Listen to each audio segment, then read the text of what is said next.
वही नहीं परेशान है, महागठबंधन ही परेशान है। क्योंकि महागठबंधन कहता है कि लाठी घुमाएंगे, तेल पिलाएंगे, और बक्सर की जनता कहती है मोदी को लाएंगे, गरीब का जीवन बदलाएंगे। तो दोस्त है, कुछ कहेंगे नहीं? देखिए, हमारे तो सब दोस्त हैं। विश्वास है सबको लड़ना चाहिए, लेकिन पूरे परिणाम को प्रभावित नहीं करेंगे कहीं से।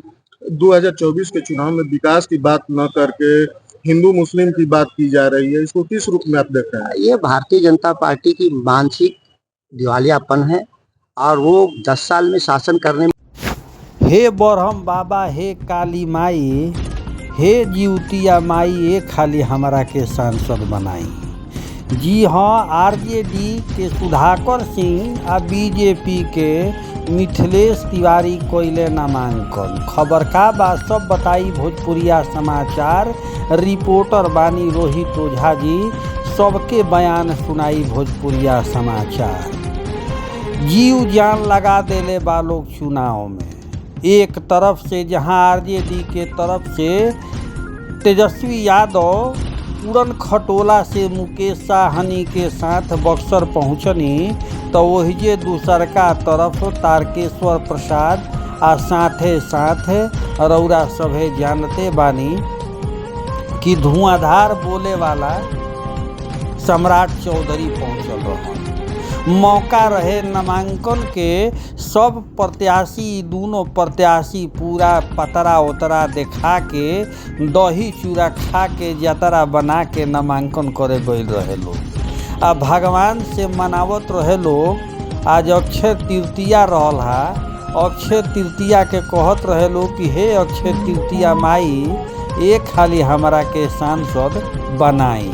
जेकरा के लेके आज नामांकन करे खातिर आरजेडी प्रत्याशी सुधाकर सिंह आ बीजेपी प्रत्याशी मिथिलेश तिवारी आपन आपन अमला जमला के साथ बक्सर समाहरणालय कक्ष में पहुँचल लोग। एकरा पहिले लोग के एगो रैली भइल। रैली में सब आपन आपन बात कहल, जनता के भीरी आपन आपन बात परोसल, लेकिन एहिजा जनता के भीड़ देखते बनत रहे। केहू कम ना रहे, केहू में भीड़ कम ना रहे। दोनों तरफ से अपने आप के चढ़ाऊ परी रहे। देहात में जैसे कहल जाला कि चढ़ाऊ परी रहे लोग के, ओह तरीका से ही जो चढ़ाऊ परी रहे। दोनों तरफ से आपन आपन बात बना कहत रहे लोग। वही जे तेजस्वी यादव कहले रोजगार के बाद, तो सम्राट चौधरी कहले कि एहिजा अगर सरकार 400 पार। ई बात कहत कहत ई लोग आपन आपन बात राखल, लेकिन ई लोग का कहल हमरा से बढ़िया इहे लोग बताई।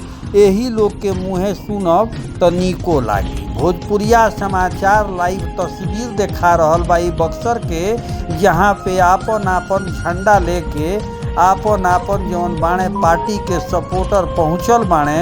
एक तो अक्षय तृतीया के लेके खचाखच भीड़ रहे। वही नामांकन उहो दोनों दमदार प्रत्याशी के रहे। कांटा के टक्कर बटुए। यह टक्कर में के कर आगे घोड़ा रहता, ई तो आवे वाला समय बताई जब ईवीएम के बटन दबाई।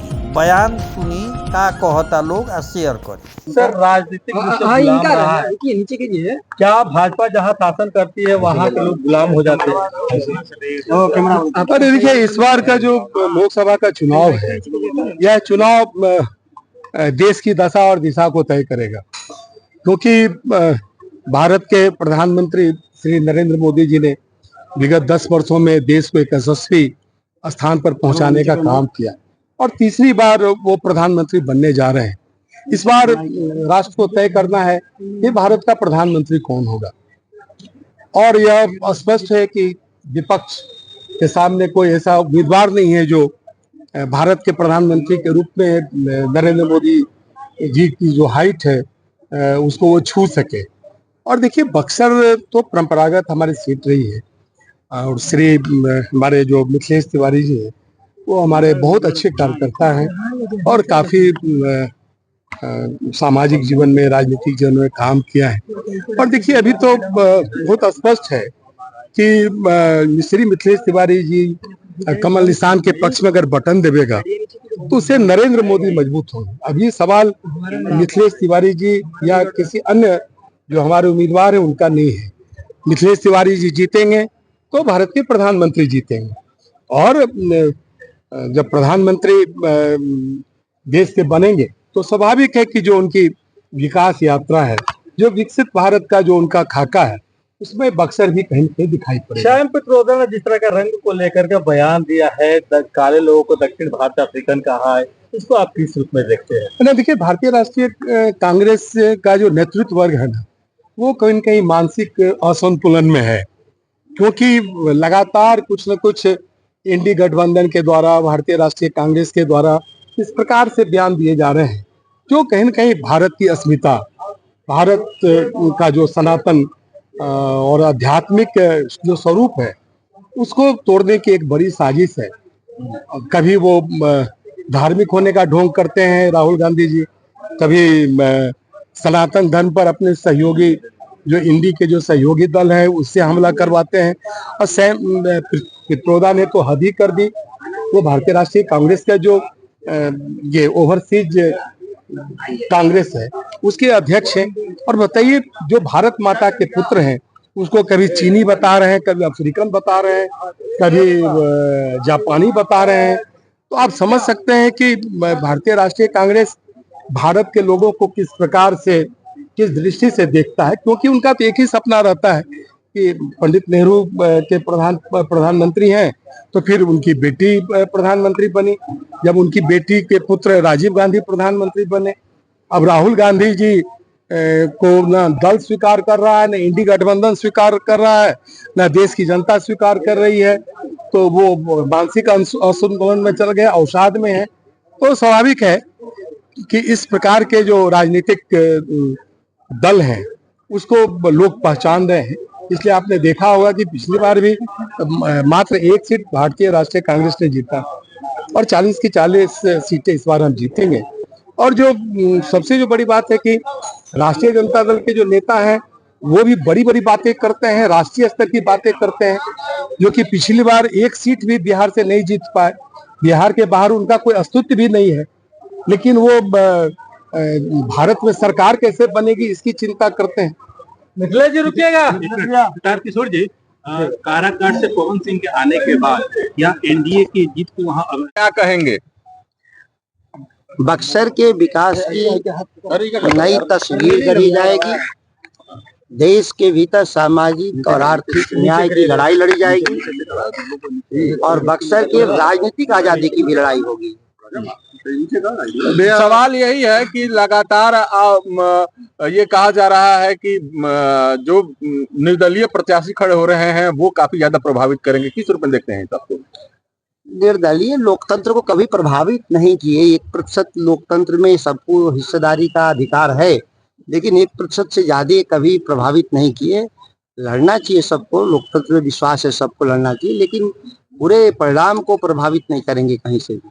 2024 के चुनाव में विकास की बात न करके हिंदू मुस्लिम की बात की जा रही है, इसको किस रूप में आप देखते हैं? ये भारतीय जनता पार्टी की मानसिक दिवालियापन है, और वो 10 साल में शासन करने में विफल रहे हैं, इसीलिए उनके पास कोई मुद्दे भी नहीं। लड़ाई किससे होगी आपकी? किसी से भी लड़ाई नहीं। किन मुद्दाओं को लेकर आम लोगों के बीच जा रहे हैं? सामाजिक आर्थिक न्याय, किसानों के लिए दोगुनी आमदनी का लड़ाई, और बक्सर के विकास की लड़ाई। तेजस्वी आ रहे हैं आज, बस तुरंत पहुंच ही रहे हैं। सवाल ये है कि विपक्षी जो है आरोप लगा रहे हैं कि आपके द्वारा जब भारतीय जनता पार्टी में थे तो राबड़ी देवी पर अभद्र टिप्पणी की गई थी।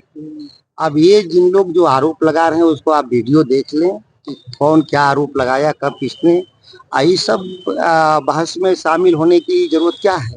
चुनाव बक्सर की जनता की लड़ाई है उसमें, और बाकी जो आरोप लगा रहे हैं उनसे सबूत के तौर पे वीडियो मांगे। जीत रहे हैं, सबकी जमानत जब्त होगी, आप लिख लें। कितना से जीतेंगे? 2.5 लाख वोट से मिनिमम जीतेंगे। धन्यवाद। सर है उनका सीधा निशाना था कि भाजपा जहां शासन कर रही है। देखिए, देश जो है ना राजकुमारों से परेशान है। एक राजकुमार है राहुल गांधी, उनसे देश परेशान है। एक राजकुमार है बिहार में तेजस्वी यादव, उनसे लोग परेशान है। और एक राजकुमार बक्सर के ही मैदान में, उससे भी परेशान है। इस बार लोग राजकुमारों को पूरी तरह धूल चटाएगा और गरीबों के बेटे को लोग आगे ले आएगा। मेरे पिताजी कभी राजा नहीं रहे हैं, मैं भी एक गरीब की झोपड़ी से निकला हूँ, एक कार्यकर्ता हूँ, मोदी जी के आशीर्वाद से मैदान में हूँ। और आप तय जान लीजिए, जो 50 साल में काम नहीं हुआ है वो बक्सर में 5 साल में करने के संकल्प के साथ। सुधाकर जी परेशान कुछ लग रहा है। वो ज्यादा परेशान है, वही नहीं परेशान है, महागठबंधन ही परेशान है। क्योंकि महागठबंधन कहता है कि लाठी घुमाएंगे तेल पिलाएंगे, और बक्सर की जनता कहती है मोदी को लाएंगे, गरीब का जीवन बदलाएंगे। आपके दोस्त है, कुछ कहेंगे नहीं? देखिए, हमारे तो सब दोस्त हैं और हम सबको कहेंगे, भाई मेरे बेइज्जती कराने से अच्छा है मैदान छोड़ के भाग जाओ। क्योंकि 4 तारीख को जो रिजल्ट आएगा वो हर जगह मोदी ही मोदी नजर आएंगे और पूरे देश में मोदी जी नजर आएंगे। लाठी इस बार फेल हो जाएगी। तेल तो है ही नहीं, किरासन तेल बंद है, शीशा कहीं मिल नहीं रहा है, तो लालटेन का मतलब क्या है? और अब तो दिन में कोई लालटेन लेके जाता है तो लोगों को लगता है कि थोड़ा गड़बड़ है। पूर्व जिलाध्यक्ष पूर्व 4 जिलाध्यक्ष जो आनंदमय हुए हैं, उसके बाद सब मोदीमय है। और आप जान लीजिए, ये महागठबंधन के नेता जिनके पास कहीं वोट नहीं है, वो लोगों को फोड़ फोड़ करके और अपने आप में समर्थन दिलाते हैं। आप देखिएगा, 1 आध सप्ताह चुनाव जब रह जाएगा, आप देखिएगा कि उनके पैर के तले से जमीन खिसक जाएगी और कितने लोग लालटेन फेंक फेंक के भागेंगे और भारतीय जनता पार्टी के साथ आएंगे। आप इसी बक्सर में देखेंगे। और ये बक्सर है, ये बक्सर के लोग बहुत होशियार है। प्रभु श्री राम ने यहाँ शिक्षा लिया है, तो बक्सर के लोग हमेशा राम जी के पथ पर चलते हैं। धन्यवाद। धन्यवाद।